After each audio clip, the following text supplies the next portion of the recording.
Hello and welcome to another cab chat. And my camera angle's changed again.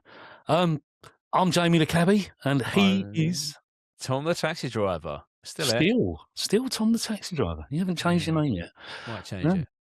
no, this sort of works, don't it? So, Alliteration. I'm a big fan of alliteration. Alliteration is awesome. what does alliteration mean? Go on, It's when you're like the Sean Paul Day now, using these big words. I'm nowhere near Sean Paul Day's vernacular I'll tell you what, we've and got to his get him on one day. lexicon. We've got to Yeah. get him on one day, Sean Paul Day, old Sean Paul. I could speak in Cockney rhyming slang. He can speak in just King's English, and you can speak in. Well, I can talk in the King's English if you'd like me to, you know. The received And pronunciation. we get Sean Paul Day to speak in Brummie, like he says he's not a Brummie anyway. Tom, what are we going to be talking about today? Today is not going to be something as eloquent or as smooth or as posh and proper as the King's English. It is the state of London's roads, but particularly the other road users that we share the space with. And we've got to be careful on this one, Jamie, because it could be very, very easy to just become moaning cab drivers and fulfill a stereotype. So let's just try and be objective and calm on this one. Oh, right. So see you next week then, people. Right. So we've all seen on Twitter and in sort of various posts on social media about the Waymo cars around London and all these autonomous driverless vehicles. And the one thing that really, really gets me, and most of the passengers that I've had in the cab recently, we were sitting in Pall Mall yesterday. I was doing a tour and we're going along Pall Mall and this Waymo car's come flying along the inside and then it just stopped because it came up behind a parked car. It was legally parked in a parking space on Pall Mall. And the driver is just sitting there, staring. And the two passengers in the back of my cab, who were Americans, said, "Look at that." They said, and they both were these two people were car people. And they said, "I'd never, ever get in one of those." Both of them said, "I'd much rather a person behind the wheel than trust in something like that. Look at what that's just done." Mm. And it just sat there. And if they can't drive properly with someone actually behind the wheel, what are they going to be like with no one behind the wheel? Now, I know everyone's going to say, yeah, but they work in America, because you've tried them in America and you was quite impressed. Yeah, and there was even use cases in America that we don't have here in London, where the sort of the way the traffic merges, the way it moves a bit faster.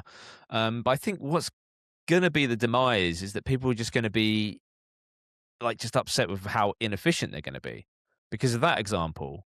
Like you or I, even an Uber driver, will be able to see, right, there's a parked car in front of me. At some point, I've got to sort of start thinking about getting around this parked car. I've screwed up. I'm in the wrong lane. How are we going to do this? But with that, it would has to sort of stop, really think about it, and go for it. There was a time when I got in it on my short journey in Austin, Texas, where a car was turning left. We in the Waymo were behind this car that was indicating to turn left across lanes of traffic. Could have got into the lane next to us and gone around this car. But no, it just sat there kind of obediently, and there was nothing behind us. I did the mirror checks on behalf of the Waymo, and it could As have you do. easily just gone around it. And I think that's the issue that people will have is that if they've got nowhere to be, then they will jump in a Waymo for convenience.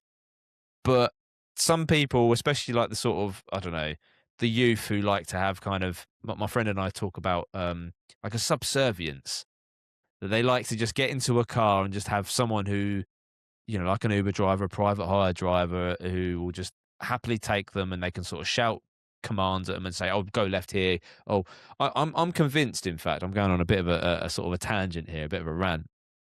When you see an Uber driver who seemingly has picked the wrong lane and cuts in front, sometimes that's goaded on by the fact they've got a passenger in the back that's kind of goading them on to do it. Yeah. Yeah, mate. Just take this right lane and cut in. I'll give you a better tip, or I'll give you a better rating on the Uber app. Yeah, I yeah. think.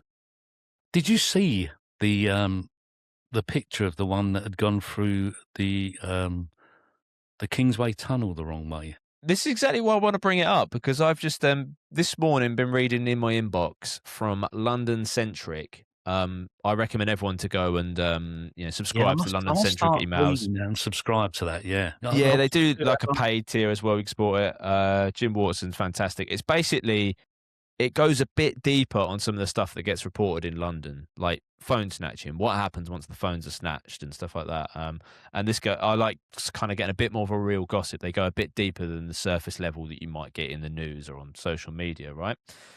And they've got the one about the Kingsway Waymo, Kingsway, the Waymo that went the wrong way through the Kingsway, and what the actual response to it. So just let people know, if they didn't see it, what happened here, what from the outset. So the car has emerged from the Kingsway Tunnel the wrong way onto Waterloo Bridge. And didn't quite get onto the bridge because obviously a police car has pulled up in front of it. Because there's not a video, you can't get the full context of what actually happened.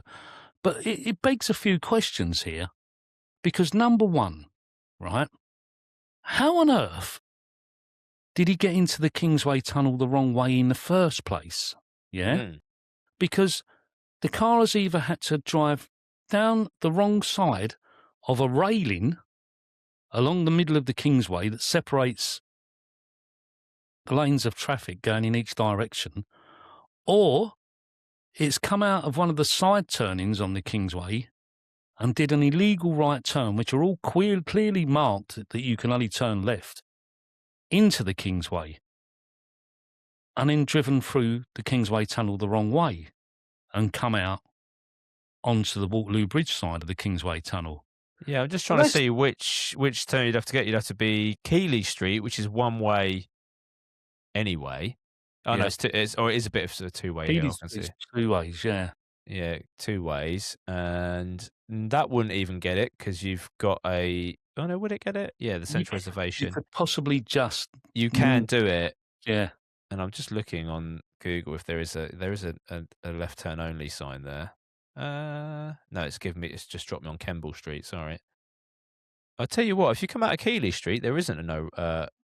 According to Google Street View data from December 2020, there's not actually a sign that says, the blue sign that says turn left here.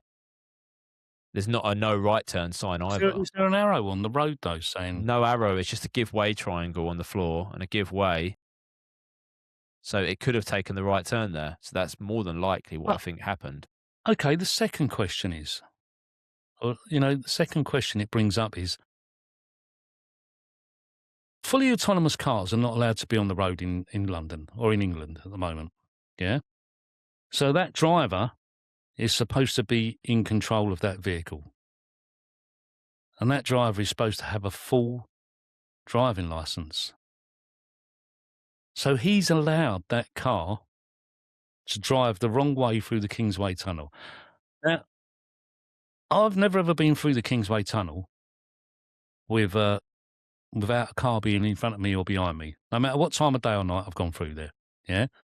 So you must have had traffic oncoming as it's come through there. So somebody must have reported it, and that's why the police cars got to it before it managed to get onto the bridge. So who gets the ticket? Well, I want to add another theory here, because this is apparently what the Met Police have confirmed has happened. Have you heard this? No. So this is how London Centric have put it. So they mentioned about how, there's the one in Harlesden that went into the police cordon. And the company later insisted the car was being driven in manual mode by a human who has since been disciplined. Then last week, this image of a Waymo at the end of Waterloo Bridge went viral. It appeared the car had driven the wrong way through the one-way Strand underpass and was being intercepted by a police car. Another computer failure. Not quite. In an account of events that's backed up by the Met Police, Waymo said that 2 of its vehicles had become stuck behind a broken down traditional taxi in the narrow tunnel. How ironic, it's a taxi that's apparently blocked the Yeah. tunnel, which was apparently built as a shortcut for trams and used to have its own underground station. Unable to proceed, the police advised the onboard Waymo test drivers to reroute back through the tunnel, and the picture shows them blocking the entrance on Waterloo Bridge to ease their progress. As a result, cynical Londoners waiting for the first true Waymo traffic chaos, basically saying that apparently they've turned around in the tunnel because it was being blocked by a taxi to come Right. back out. Hang on. Yeah, I know. Yeah. Right. Hold on. Cab drivers, think about this, right? Kingsway Right. Tunnel. So, right. A taxi can turn around in 26 foot. And I personally think if I tried doing a 3-point turn in the Kingsway Tunnel, I'd end up with my cab wedged between the walls at either side. I would make you. I would agree with that too. I'm actually. I might just be able to do it if I shunted about 1,000 times, but there's no way that Jag is going to do a 3-point turn in the Kingsway Tunnel. 2 of them. 2 of them at the same time. So, if that was the truth, and I'm not going to dispute it. Well, I am. They would have reversed out of the tunnel because it would have been far easier to reverse out of the tunnel than it would have been to try to turn the vehicle round inside the tunnel. So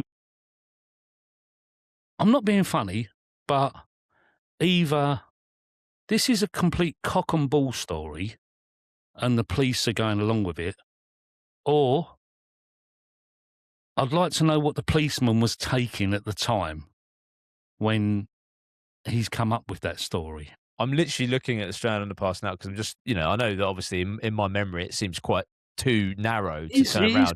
It's too narrow, but it is. I'm looking at a van here now, like on Google Street View. It's impossible. You cannot turn around in that tunnel. So either that policeman was taking some sort of fairy dust at the time, or this is a completely fictional, made-up story to try to get out of and cover up the true events of what actually happened. I think what I surmised happened is probably the truth. That someone's reported him going the wrong way through the tunnel, and that's why the police cars ended up at the south side of the tunnel, and it's been told, let's keep this all quiet because we don't want the general public getting worried about getting in these autonomous vehicles when they become legal. Because as said, like, if there would have been a whole pile of other traffic behind them had they sort of done turn around. So exactly.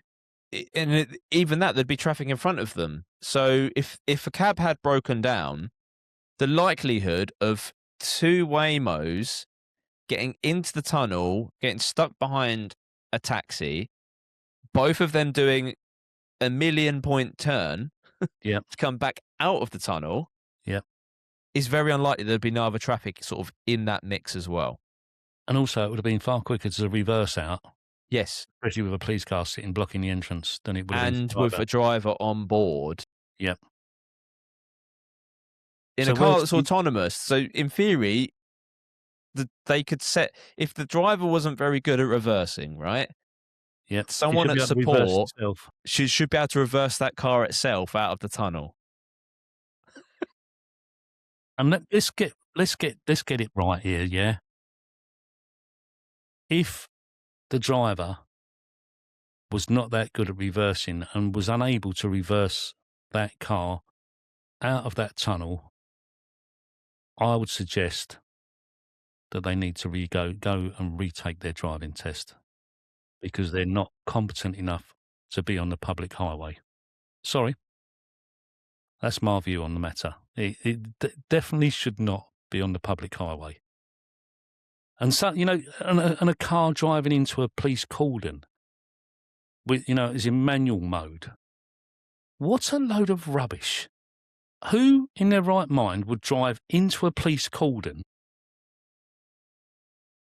knowing that the possibility is you're going to get 6 points for driving without due care and attention? That'd be a mindless thing to do. That'd be a brain-dead thing to do.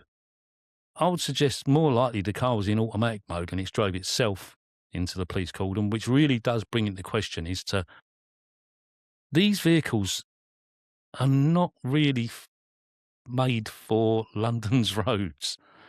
They're not. They can't cope with the changing situations on London's roads. Our roads are too narrow. Yeah, I mean, if Waymo wants to release the footage of that car doing a 1 billion point turn Yeah, we'd love inside to the see it. Kingsway, And I'll tell you what, I think I'll eat. I don't know what I'll eat, but I'll eat my own hat. I'll eat me hair. yeah, I'll eat my own hat. There we go. I'll eat Yeah. that Terry Black's hat. I think I will actually eat that. That is. I'm looking. If people were watching me on the YouTube now, the whole podcast episode, I've been looking at the camera and looking back at the picture. You can't We'll have to believe. put the picture up. I can't believe it. It's just ridiculous. I'll tell you what we're going to do. We're going to do something even better than that, right? So listen, right? Here's a challenge for you, right? Met Police.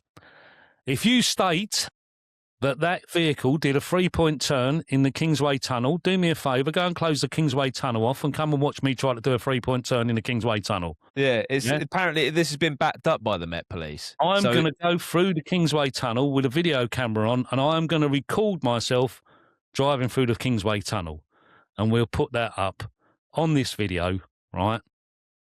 So that people can see what it's actually like driving through the Kingsway tunnel. I'm going to overlay it over this podcast, yeah, when I edit it, so that you can actually see what we're talking about.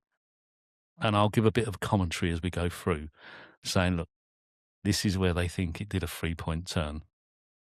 Do you really think I could do a 3-point turn here? I'm going to do that. I'm going to make that my mission after we've been to the Mayfair Chippy tomorrow. Yeah, maybe we can both go and do it tomorrow. What do you reckon? You can follow me through. I'm still just video. It's like a conspiracy theory. It's like what's going on here? Like, what are they covering up? But you know what makes me laugh is that they come out with this cock and ball story, yeah, and they think that the general public are so gullible that they're actually going to believe this rubbish. Yeah. It's broken. It was behind a broken down taxi. Like, what are the chances? I want to see the footage of that. I want to see the photo of it. I want to see the picture of the broken down taxi. That camera car, that Waymo is covered. That would be the best advertisement ever, wouldn't it? Yeah. That Waymo doing a 1 billion point turn, not hitting the sides. Yeah. The driver just putting his feet up, going, "Oh, driverless car's great." And then the Met Police get a medal for safely ensuring that no one got hurt. When are the Met Police ever so responsive to an incident ever? Never. Like a traffic incident. Never. Oh, my life. I mean, I was looking at a video this morning of two autonomous vehicles in America, one of these Waymos and another little thing, and it was like Love Story in the middle of a junction where they've stopped in front of each other, and it's like love at first sight. They didn't go anywhere. They just stopped there, and there's cars trying to drive around them all over the place. And do you know what? I always said that when Uber came to London, every cab driver in London got a nervous twitch because every time you see a Prius, you was like that, trying to, you think they're going to pull out in front of you all the time. I think we're going to have nervous breakdowns when these come on the road, to be honest with you. Well, I think they'll just nervously break down because I think they'll just be in a safety mode. I mean, I think I don't know if I've shared this on the pod before. It's an easy way to stop them, isn't it? Just park in front of them and they never go anywhere, will they? Well, this is what people realise, like in Austin, Texas and that, because the way it works on the Uber app, if you want to just, when they first roll out, because I wanted to specifically go in one, right? But you can't actually request it on the Uber app. There's ways of more than likely getting it. If you specifically request you want electric vehicle only or whatever, then there's a higher likelihood that you'll get one instead of a driver operated vehicle. So you do that. It then turns up. What was my point I was going to go on with here?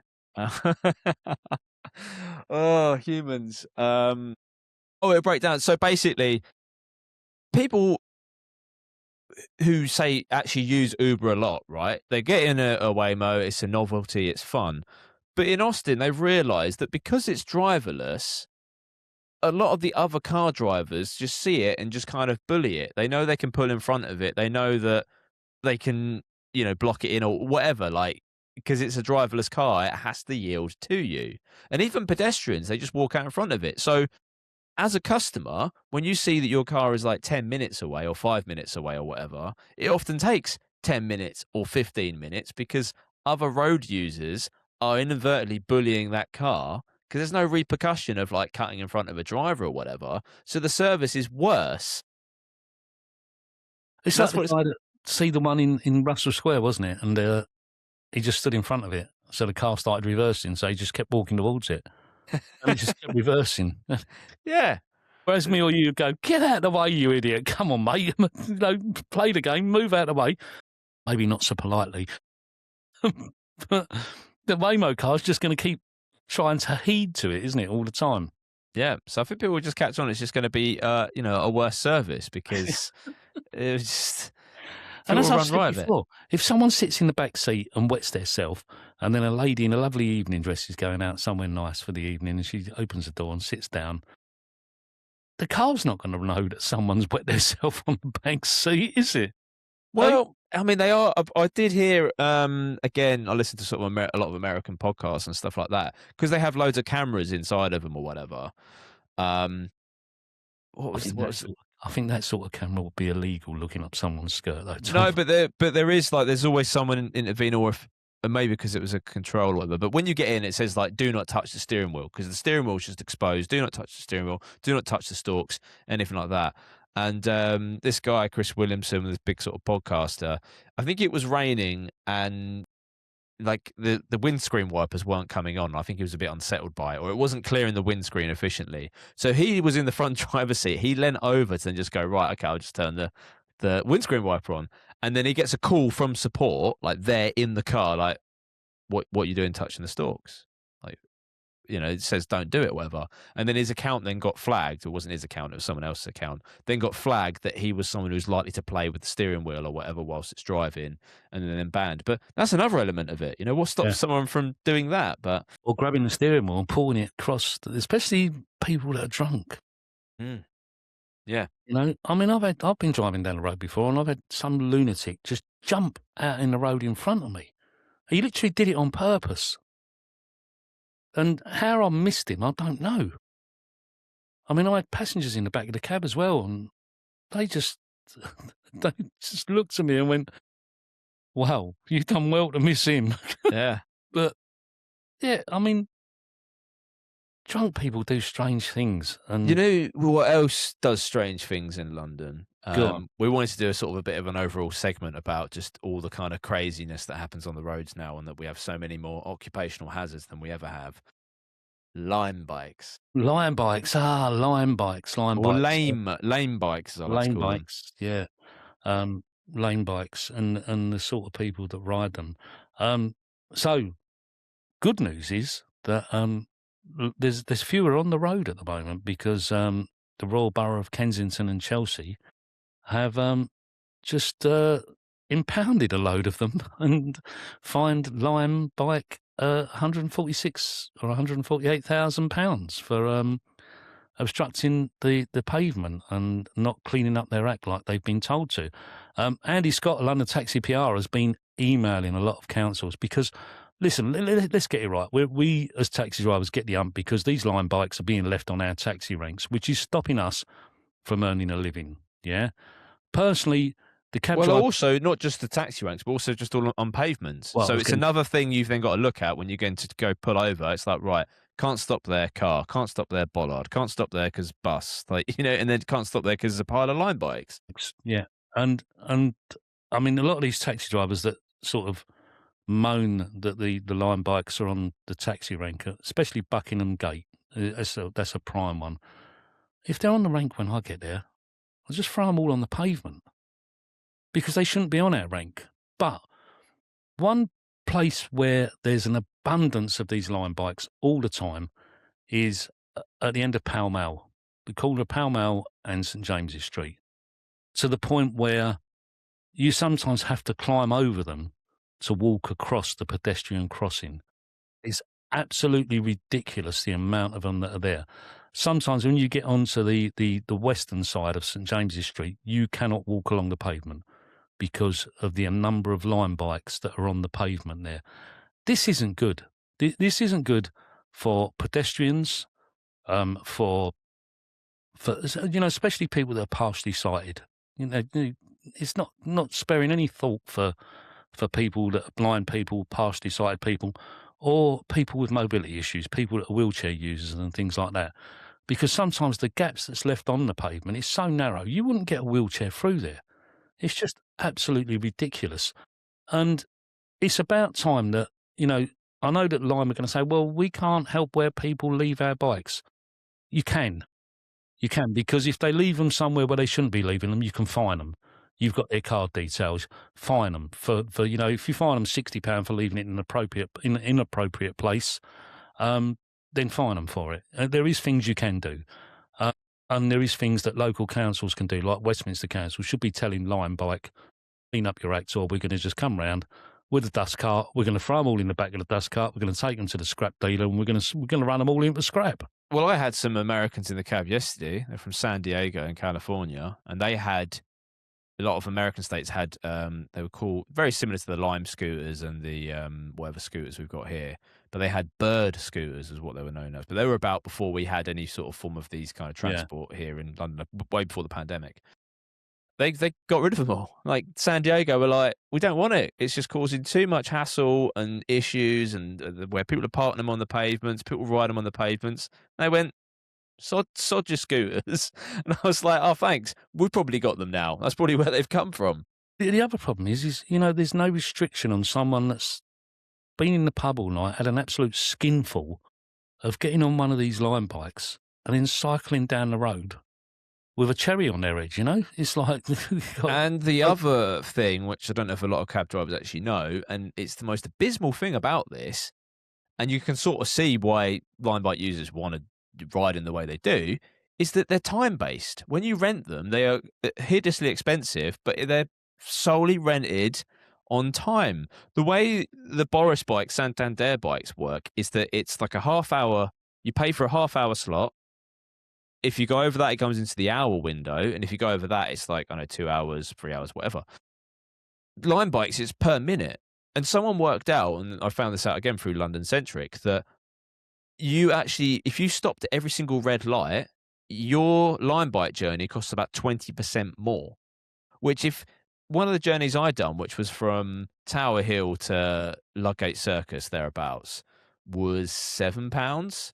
And obviously I stopped at all the red lights as you do on the way or whatever. Well, it would have been a fiver if I jumped to the red lights. If you use it twice a day, again, you're saving yourself a fiver a day just by jumping to some red lights. And who's going to stop you? No one really. No one really cares. So you don't see a policeman these days, do you? So no. Only when they're out getting their lunch, literally, less than the time you sit and walk in. It's just like 4 of them just bobbling down the streets, like, oh, cool, where are we going to go to dinner tonight? Should we go to Chipotle? Should we, Charing Cross to Chipotle, Charing Cross to Pret, whatever. The thing that gets me is I've always sort of thought that pedestrians should have priority, on pavements, crossings and things like that. And when did we get to the point where cyclists now seem to have precedence over pedestrians? Well, only on the basis that it's culturally kind of accepted because everyone does it, and then no one's sort of kind of policing it. In theory, like you say, it should be the food chain of pedestrian, then cyclist, then car, then bigger vehicle, then coach, whatever, When I was younger, I was always I did my cycling proficiency test when I was younger. Probably weren't around. I never did, which is probably why I'm terrible at cycling. Yeah. So I was always taught, if you're cycling on the road, you are the smallest vehicle on the road, and if you hit anything, it's going to bloody hurt, right? So don't hit anything, and make sure that nothing hits you. But these days, these people, they just seem like kamikazes. They just seem as though they're oblivious to anything else that's on the road. And cyclists, there's always this thing, at some point you've got 2 vehicles coming to a junction. Let's take, as you come round from the Aldwych, you've got the bus and taxi lane, and you've got the Strand, which comes round before you get to the to Fleet Street, So you've got a heed. One of you's got a heed. cyclists don't heed for anybody, whether it be a pedestrian, whether it be a car, whether it be a lorry. They don't heed for anything at all. You know, I've had examples where I've had, you know, you might be turning right out of somewhere. The car coming to your right has stopped to let you go. The car coming from your left has stopped to let you go. And as you turn right, a cyclist has come up the inside of the car that stopped and is now screaming at you. And you think, hang on, there's a thing called the highway code. It's all in favour of them, though. That's the problem. This is the problem. It never used to be. The highway code used to say that cyclists should obey by the same rules as cars and motorcycles, yeah? But because they've said that cyclists have priority now, yeah, they don't heed for anything.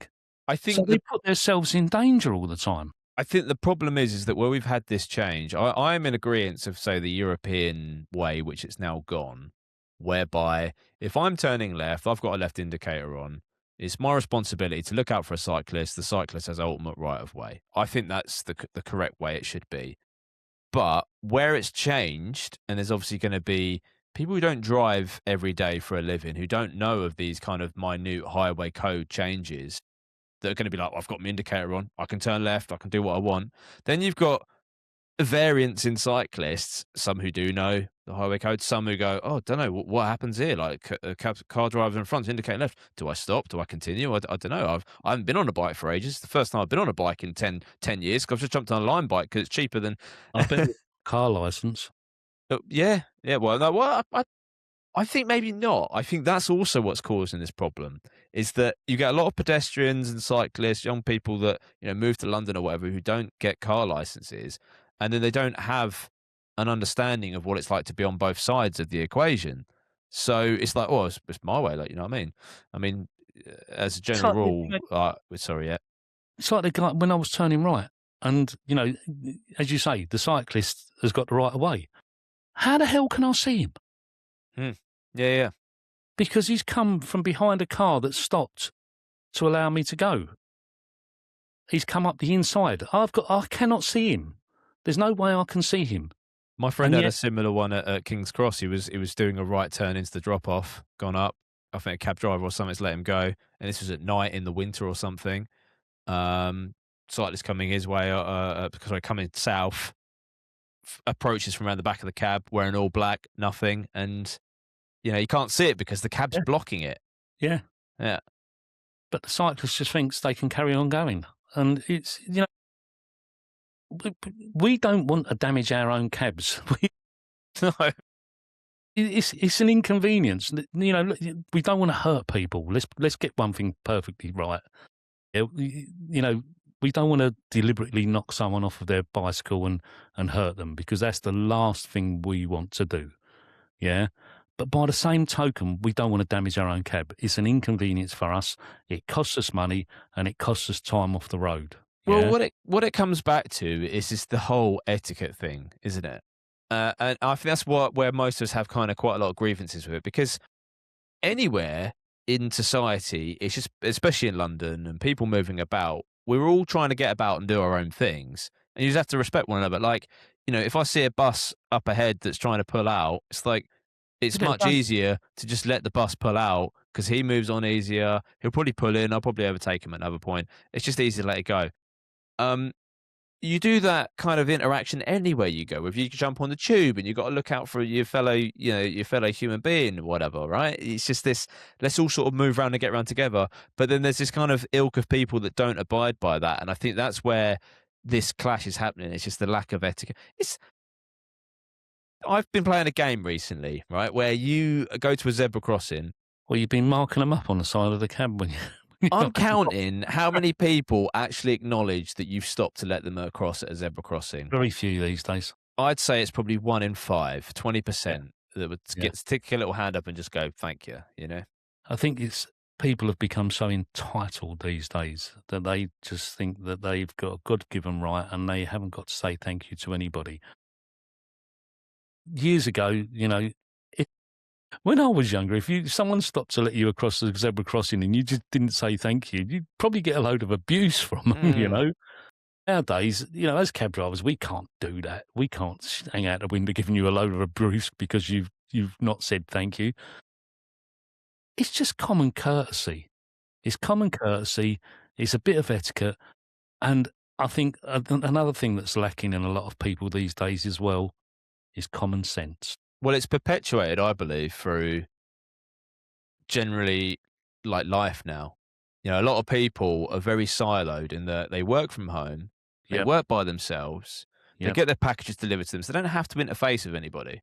You can see it when you go to Pret or any coffee shop and people can't even say, "Hello, how you doing?" It's just flat white. Yeah, I They know. can't talk or When you engage with talk a to human people being. nowadays, it's like they sort of look at you strangely. When you go into somewhere like, not that I go into Starbucks because I can't stand Starbucks, to be honest with you. But you go into a coffee shop and you say to them, "Can I have a flat white, please, or an americano or whatever?" And how's your day? Yeah, yeah. You got what time do you finish? You, you know, just being pleasant to people, and they look at you as if to say, "Oh, I've got a weirdo here." Back before the pandemic, when Pret used to give away free coffees, um, I'd have such a high hit rate on getting a free coffee in Pret because you would just say, "Hey, how's your day?" And you'd get it. Like, I got a free baguette once. I was like, yeah, because you just, hello, like, how's your day? It's simple. The other breed of cyclists we've got on our roads these days, and it's probably a subject for another podcast because we've rambled on too long now, is these food delivery riders. Well, okay, so I'll chuck this in at the end here because this is something I've only just learnt this morning. I didn't know Lime Bike actually has geofencing and restrictions. So there's in a couple of ways. So firstly is that you actually can't dock the bike just about everywhere. It might seem like it because, as you said, St James's Street, just the way they're strewn all over the pavements. A lot of the Royal Parks specifically, like you'll struggle to see them like along the Mall and places like that. They're very kind of anti that. They'll put them in certain parts of the park. So that's one way they geofence. But they also do it in terms of speed of bike. And I didn't know this, and this is, again, found out through London Centric. Regular line bike users, you'll know that the capital is dotted with go slow zones where the vehicles automatically slow down, enter turtle mode, and have their speed limited to as little as 8 miles an hour because, of course, they're electric. So this will be in areas in negotiation with local councils that are things like public parks, busy high streets, anywhere there could be a high restriction, a high probability of collision with Yeah. pedestrians. Well, that's sensible, isn't it? But if you're a delivery rider, so if you're registered with Lime to be a delivery rider, I don't know how they check because maybe you could publicly make your own account as delivery rider. You don't have that restriction. Oh, so you So, can ride around like a lunatic. so they've actually created. It says here that London Centric has been sent leaked WhatsApp messages that show how Lime has removed speed restrictions for London's food delivery drivers. In the process, the company has created a two-tier system where someone delivering a pizza is allowed to go through London's parks and pedestrian areas at a top speed of 15.5 miles an hour, but ordinary members of the public are not. So just before we finish, if you're not allowed to just dock or leave the bike anywhere, yeah, as a Lime user, it's actually their own staff that are putting them in these places then on purpose. Yeah, you have a window of where you can put them. So it's like a map and you can sort of But, put them there. you know, But when there's they're no all just jurisdiction on like how you put it there. So in theory, like you would think, like common sense would be like just top and tail them row by row. And I think that's how when you see the guys who like the battery people who charge the batteries or move the bikes around to put them in the right locations, they will nestle them quite neatly together to get as many bikes in one spot when as you get possible. that many around the bottom of St James's Street and corner of Pall Mall, that's actually the staff that have put them all there on the pavement. Right? Yeah. Because there's no way that the public gonna put them there in that neater pile. I was going to say then, yeah. If it's Yeah. that, I thought you was alluding to the fact that they were Just to just all leave you on strewn everywhere. Yeah. just to leave you on a last bombshell. So, um, a few weeks ago, there was a massive hold up on the elevated section of the M4. Yeah, and apparently, someone had cycled a Lime bike along the elevated section of the M4. just before you come down onto where it opens up into 3 lanes, and then they dumped the bike there on lane 1, yeah, of the elevated section as you're coming down. So it was causing massive tailbacks, as you can imagine, as people are trying to avoid this line bike that was on the road there.